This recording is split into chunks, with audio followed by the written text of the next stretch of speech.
नमस्कार, मैं जितेंद्र पुरोहित आपका पारासर हीलिंग यूट्यूब चैनल में हार्दिक स्वागत करता हूं। आज हम बात करेंगे यहाँ के फिजियोथेरेपी डिपार्टमेंट के बारे में, जो कि हमने यहाँ पे 3 सेगमेंट में इसको डिवाइड किया गया है। First exercise therapy, second electrotherapy और थर्ड पीडियाट्रिक थेरेपी डिपार्टमेंट।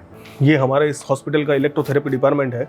इसको हमने टोटल 5 चैम्बर्स में बांट रखा है, जिसमें वेरियस टाइप की मशीन्स हैं जो डिफरेंट जो डिजीज़ होती है उसके लिए हम लोग यूज़ लेते हैं।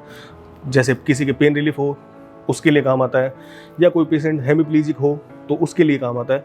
तो हमारे पास में डिफरेंट टाइप की मशीन्स हैं जो हम आपको दिखाते हैं। इस मशीन का नाम है टेकार थेरेपी मशीन और इसका फुल नेम है transfers of energy conductive and radiative. ये हमारी जो बॉडी की नेचुरल हीलिंग होती है उसको बूस्टअप करती है, जिसके साथ साथ रिलैक्स कराना, एक्टिवेशन कराना और पेन रिलीफ कराना इस मशीन का इंडिकेशन है, जिससे पेशेंट को बहुत से लाभ मिलते हैं। चाहे वो कहीं भी दर्द हो, पेशेंट को बहुत सारा फायदा होता है इस मशीन से। ये मशीन मुख्यतः 2 हेड्स के ऊपर काम करती है, जिसमें एक हेड होता है वो कंडक्टिव होता है और एक हेड है वो रेडिएटिव होता है। और इसमें टाइम पीरियड हम लोग डिसाइड कर सकते हैं कि भाई पेशेंट को कितने टाइम तक ये देना है। तो ये हमारे इलेक्ट्रोथेरेपी डिपार्टमेंट में मशीन है जिसका नाम एनरफ नोनियस मायोमेड मशीन है। ये कॉम्बिनेशन थेरेपी मशीन है। इसमें इलेक्ट्रोथेरेपी के ऑलमोस्ट सारे करंट के वेव फॉर्म आपको अवेलेबल हो जाएंगे। जैसे थेरेपी विजार्ड में अगर अपन जाएंगे तो थेरेपी विजार्ड में पर्टिकुलर बॉडी पार्ट के हिसाब से हम इसको बॉडी के ऊपर एप्लीकेशन दे सकते हैं कि भाई अगर जैसे कि किसी के शोल्डर में पेन है तो पर्टिकुलर शोल्डर के लिए ये काम करेगा, अगर अपर आर्म के लिए चाहिए तो अपर आर्म के लिए काम करेगा, एल्बो के लिए चाहिए तो एल्बो के लिए काम करेगा, फोर आर्म के लिए चाहिए तो फोर आर्म के लिए काम करेगा। इसमें मैनुअल इलेक्ट्रोथेरेपी भी है, जिसमें अपन अपने हिसाब से पेन मैनेजमेंट, मसल स्टिमुलेशन और ऑल करंट वेव फॉर्म के अनुसार काम कर सकते हैं। इसको कहीं ना कहीं डायग्नोस्टिक अप्रोच के लिए भी हम यूज़ ले सकते हैं। इसी कड़ी में हम आगे एक आपको इस मशीन से इंट्रोडक्शन कराते हैं। ये है न्यूमेटिक प्रेशर, जो कि वेरिकोज वेन्स या डीप वेन थ्रोम्बोसिस नामक जो बीमारी होती है उसमें ये पेशेंट के लिए बहुत ही उपयोगी मशीन साबित होती है, जिसमें ये कंप्रेशन थेरेपी के ऊपर काम करती है और अपने जो खून इकट्ठा हो रखा हो वेरिकोज वेन्स की वजह से या डीप वेन थ्रोम्बोसिस की वजह से, तो उसमें ये मशीन बहुत ही कारगर साबित होती है। ये जो बड़े सॉक्स आप देख रहे हैं, इसमें हम पेशेंट की ज़रूरत के अनुसार, किसी को लेफ्ट में तकलीफ हो तो लेफ्ट पैर डलवाते हैं, किसी को राइट में हो तो राइट पैर डलवाते हैं, और किसी को बाईलेटरल अगर ये प्रॉब्लम हो कि उसके दोनों पैरों में वेरिकोज वेन्स है या डीप वेन थ्रोम्बोसिस है, तो उस पेशेंट को हम लोग ये पहनाते हैं। और उसके बाद में टाइम के अकॉर्डिंग कि किसी को 10 मिनट की ज़रूरत है तो 10 मिनट का हम लोग ये ट्रीटमेंट उसको प्रोवाइड कराते हैं। इसी कड़ी में हम आगे जाएंगे तो ये है बायोटेक की आई कॉम्बो 4 मशीन, जो कि लेटेस्ट मशीन है। इसमें आपको बहुत सारे डिफरेंट टाइप्स के करंट के वेव फॉर्म दिखेंगे। जैसे कि आप इसकी स्क्रीन पे देख सकते हैं कि इसमें हम पेशेंट को 4 पोल, जो कि एक IFT की टाइप है, 2 पोल, ये भी एक IFT की टाइप है। हम इसमें टेंस दे सकते हैं पेशेंट को, ट्रेबल्ट, जो कि सबसे एडवांस करंट की वेव फॉर्म मानी गई है आज के टाइम में, HVPC भी हम दे सकते हैं। ये मशीन भी कॉम्बिनेशन थेरेपी की मशीन है। इसमें अगर हम देखेंगे तो अल्ट्रासाउंड भी इसके अंदर साथ में है, इस वजह से इस मशीन को भी कॉम्बिनेशन या आई कॉम्बो 4 नाम दिया गया है। जैसे कि आप देख रहे हैं हमारे सामने 2 ट्रैक्शन पड़े हैं। ये नॉर्मल ट्रैक्शन है, जिसमें पेशेंट को हम लोग कंटिन्यूस ट्रैक्शन दे सकते हैं और उसमें उसकी जो स्पाइन होगी उसको हम खिंचाव देते हैं। सर्वाइकल के पेशेंट के लिए या लंबर की किसी की तकलीफ हो, लोअर बैक पेन, उसमें ये ट्रैक्शन बहुत काम का है। इसी के साथ में हमारे राइट हैंड साइड में जो ट्रैक्शन पड़ा है, ये सबसे लेटेस्ट और एडवांस ट्रैक्शन है, जिसको हम स्पाइनल डी कंप्रेशन ट्रैक्शन कहते हैं। इसके अंदर अगर अपन देखेंगे तो डिफरेंट लेवल पर हम पेशेंट की स्पाइन को लेकर जा सकते हैं और उसके अकॉर्डिंग फिर उसको ट्रैक्शन दे सकते हैं। इसमें भी पेशेंट को लोअर बैक के लिए और सर्वाइकल, जो कि गर्दन का खिंचाव, उसके लिए भी ये ट्रैक्शन हम लोग प्रोवाइड करा सकते हैं। और उसके लिए भी यहाँ पे आप देखेंगे तो एक डिफरेंट लेवल पर हम इसको दे सकते हैं। ये जो एलिवेटर्स जो लगे हुए हैं इसके अंदर, पेशेंट की तकलीफ के हिसाब से हम इसको सेट करते हैं। और सबसे मेन जो स्पेशलिटी है इस ट्रैक्शन की, जैसा कि इसके नाम में दे रखा है स्पाइनल डी ट्रैक्शन, तो डी ट्रैक मोड पे जो देते हैं वो ग्रेजुअल पेशेंट को खिंचाव देता है, जिससे कोई भी प्रकार का कंप्रेशन हो, कोई भी लेवल पे हो, चाहे वो नंबर 1 पे हो, नंबर 2 पे हो, नंबर 3 पे हो, ये उसको खिंचाव देगा और पेशेंट को बहुत सी राहत मिलती है। इस मशीन द्वारा।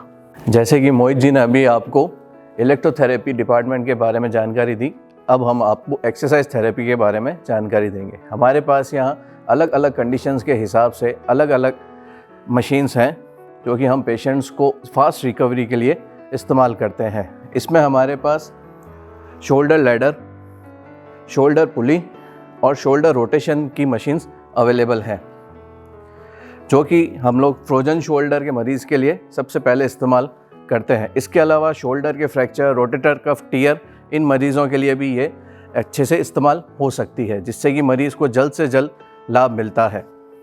जैसे कि आप देख सकते हैं, इसमें पेशेंट सीधा हाथ रख के एक एक स्टेप बाय स्टेप ऊपर ले जाता है अपना हाथ, और फिर जहाँ तक ले जा सकते हैं वहाँ ले जा के रोकते हैं, 5 तक गिनते हैं और फिर वापस धीरे धीरे स्टेप बाय स्टेप उसको नीचे लेके आते हैं। ऐसे हम 10 से 15 बार करते हैं।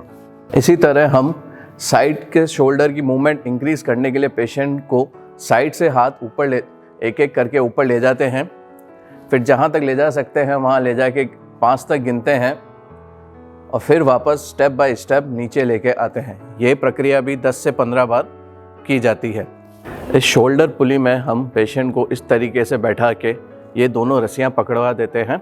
उसके बाद में वो धीरे धीरे मूवमेंट करते हैं। अब मान लीजिए मेरे लेफ़्ट साइड में अगर पेन है तो मैं राइट साइड के हाथ के सहारे इसको ऊपर खींचूँगा जितना खींच सकता हूँ। उसके बाद मैं 5 तक गिनूँगा और फिर वापस धीरे धीरे धीरे नीचे इसको लेके आऊँगा।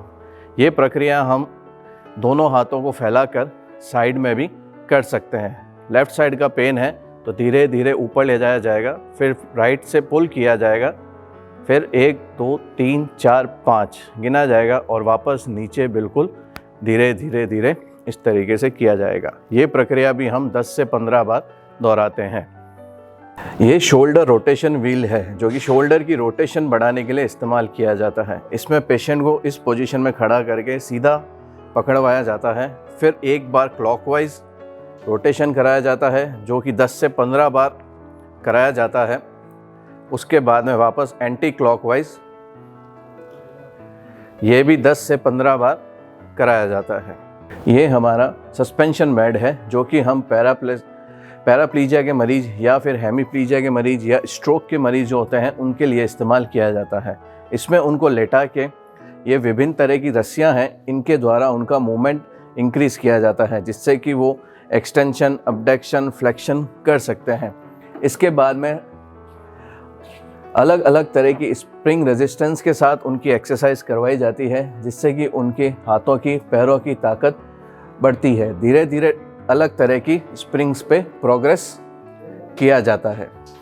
और ये मशीन्स हमारी जो हैं वो हम foot drop, knee replacement, hip replacement, arthritis वाले पेशेंट्स के लिए इस्तेमाल करते हैं। ये है पेडोसाइकिल और 2 एंकल एक्सरसाइज़र। उसके अलावा ये एक रिस्ट रोलर एक्सरसाइज़र भी है जो कि कोलीज फ्रैक्चर या फिर किसी तरह का रिस्ट ड्रॉप हो या फिर हाथ से रिलेटेड कोई भी इंजरी हो उसकी एक्सरसाइज के लिए इस्तेमाल किया जाता है। ये हमारे पास थेराबैंड वॉल स्टेशन है जो कि आपको राजस्थान में बहुत कम देखने को मिलेगा। इस स्टेशन के ऊपर हम पूरी बॉडी की अलग अलग 50 से 60 तरह की एक्सरसाइजेस कर सकते हैं। जैसे कि सबसे कॉमन है शोल्डर रोटेशन वाली एक्सरसाइज जो कि फ्रोजन शोल्डर के मरीज़ों को कराई जाती है। ये एक्सटर्नल रोटेशन बढ़ाने के लिए।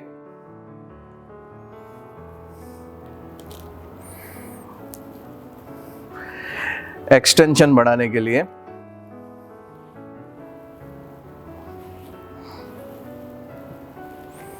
इसको हम अलग अलग हाइट पे सेटिंग करके इसको चेंज कर सकते हैं और अलग अलग बॉडी पार्ट की एक्सरसाइज करवा सकते हैं।